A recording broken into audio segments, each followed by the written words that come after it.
Hello,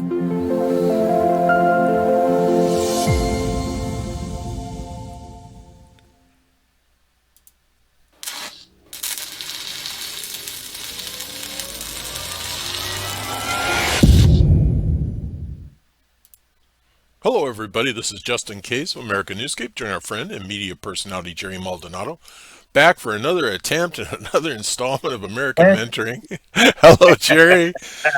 Welcome back to American take, Newscape. take two. Take two. Yeah, we're fighting internet bandwidth, if you can imagine. But that being said, Jerry, politics. What in the Yes. world is happening with politics, and what should we be thinking about?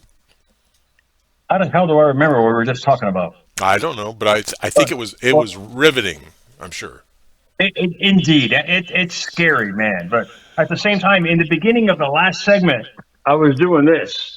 Well, That's kind of like how politicians have been acting nowadays. They're ducking and dodging their past and what they've done.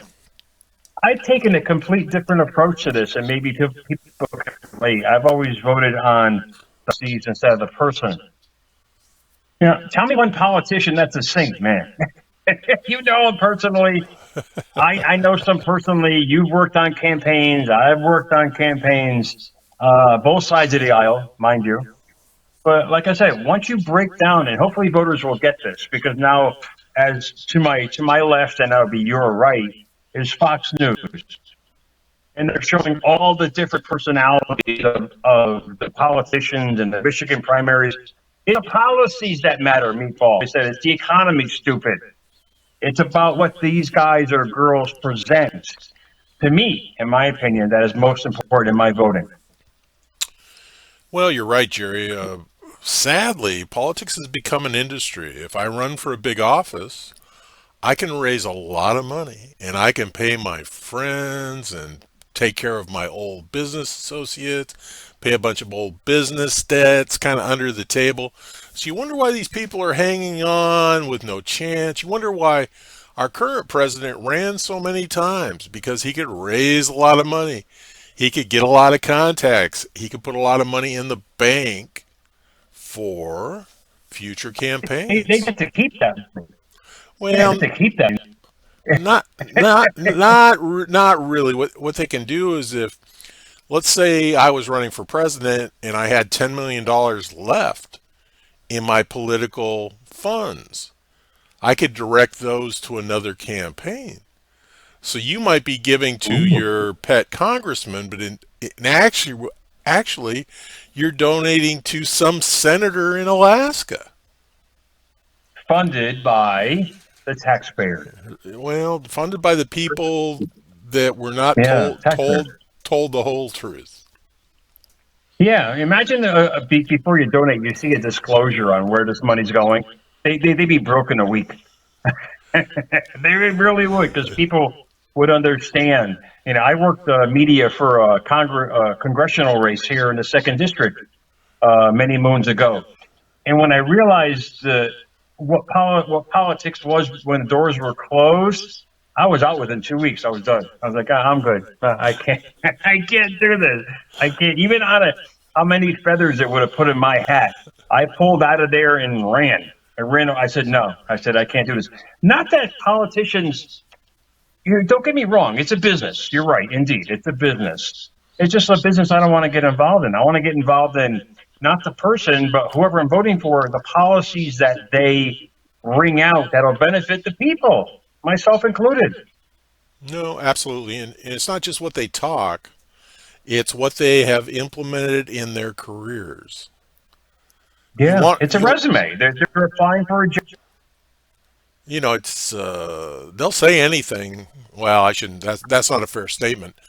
But they will have grand ideas of what they will try and accomplish, with no reality of that they're not going to be able to get that accomplished, because it takes a lot of parties to the party to make things happen. Mm-hmm. Yeah, several branches of government. That's why they created it that way. So you wouldn't have a dictator, and that's the beauty of it. And that's what I love about Washington in general, because it's a tiered.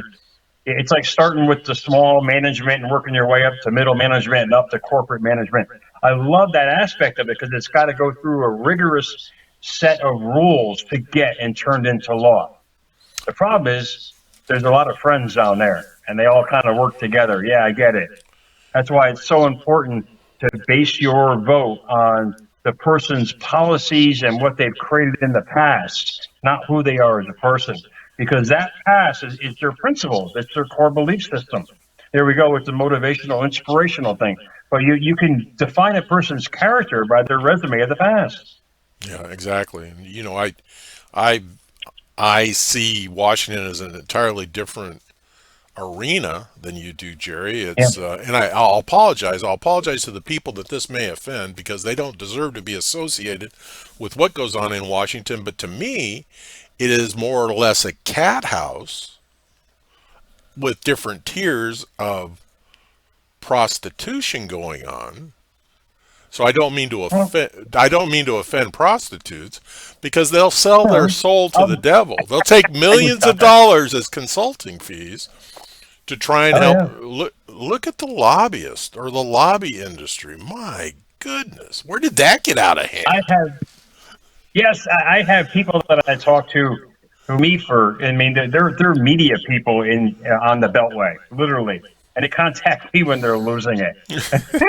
so, Uh so, oh. so I get it. I get it.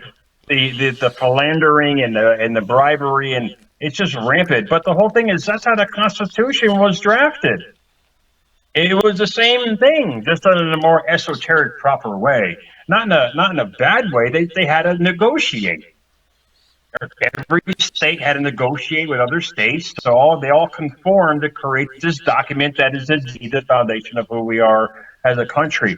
What I want is anybody coming in there and wanting to change that, because that very foundation is modeled by other countries. It was the staple that's why thousands of people died to protect that little piece of paper telling us that we can kind of do whatever we want as long as it was in the realms of constitutional law. And that's what I love about it. Whoever you vote for, you'll see their policies compared to the Constitution. You compare that, and if you're with it, you can go with it. If without it, you go without it. You used to laugh. There was I'd say about 15 years ago, Jerry, there was a trend to talk about the wonderful, the wonderful governments and civilizations of Denmark, Finland, and Norway. And they all operate Okay. primarily as socialistic countries in their own way.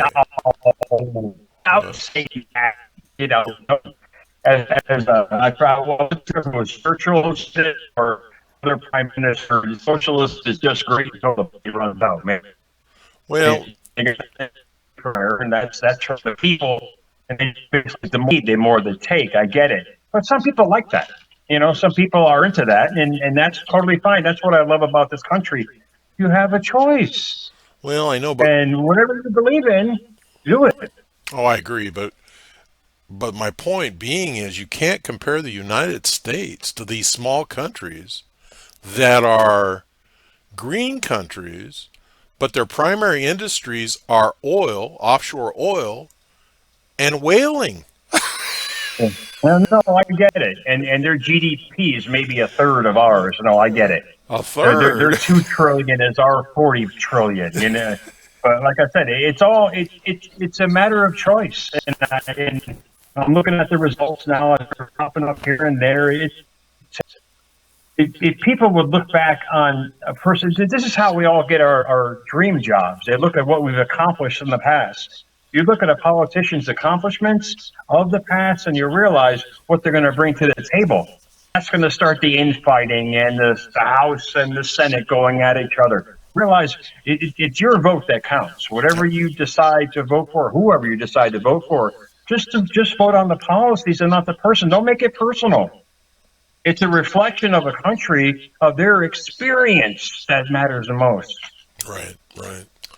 Well, Jerry, I agree with you. I think, I'd like to see everybody vote. I'd like everybody to vote their conscience Yes, and recognize the ramifications of their vote. yes. There's so many people now are complaining about how this is and that is. I said, Meatball, you voted for that. I Yeah, said, what are you well, complaining about? Not picking sides. I never picked sides because I was the guy who watched, and I mentioned this before we got cut off before. I got the Bushnell literally a few miles away from me. And for those up in the upper echelon of age, remember the Clish and Perot debate literally right down the street from me. It was an amazing event. You had three politicians going at it. You had one very passionate, a young Clinton. You got a Bush. It was watch bored out of his skull as a president of the United States. And you got Perot, counting chickens for whatever he was doing in his own little way. well, The people chose the most passionate politician, even though he was an accused philanderer. But he had a great resume of what he became. well, we come from a long line of philanderers as presidents of this country. Every one of them. But for years, Every one of them. for years, the person that won the election was the tallest candidate in the race. Isn't that amazing? How size matters. Well, it did in those days because they were standing on a stage and you could see the guy. Yes, yeah. I met a couple of them, including our former president Trump, and yeah, the girth is just up there. It's so opposing, on some of these people. It's like, oh my god! But then jack him on a 5-foot pedestal, like you had Perot on, and it's totally disinforming. Oh, Perot was a cute little candidate. He had his charts and he had his pointers and he had his chickens. And, yeah. But people voted for him. They gave him 20%. They wanted something different. You know what I mean? And that really made me think. How could this so-called businessman be something going against a politician on one end and a more powerful politician on the other hand? And the American people voted that 20% voted on the person's policies and how pragmatic he was towards them. Well, I think a lot of that 20% was voting against the established politicians.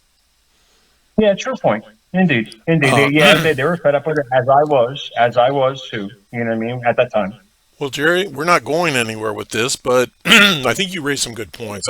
People need to have a passionate opinion about those ramifications of their vote, and Great point. they need to get out there and do that. You leave us with a final comment, and we'll get out of here. Just vote on their experience, not as who they are as a person, as I said several times, and you'll see what you're getting. It's like, think of yourself in that voting booth as a research manager, and you're going at this person from their background and who they are as a person, what they've achieved and accomplished, and given back to society. You realize what you're getting. All right, everybody. Hey, this has been Justin Case and Jerry Maldonado bringing you American Mentoring. Imagine talking about politics. Thanks for joining us. Remember, additional information and links are provided in this video's read more. Today's the day to subscribe to this channel. Please learn more about Jerry Maldonado when time permits.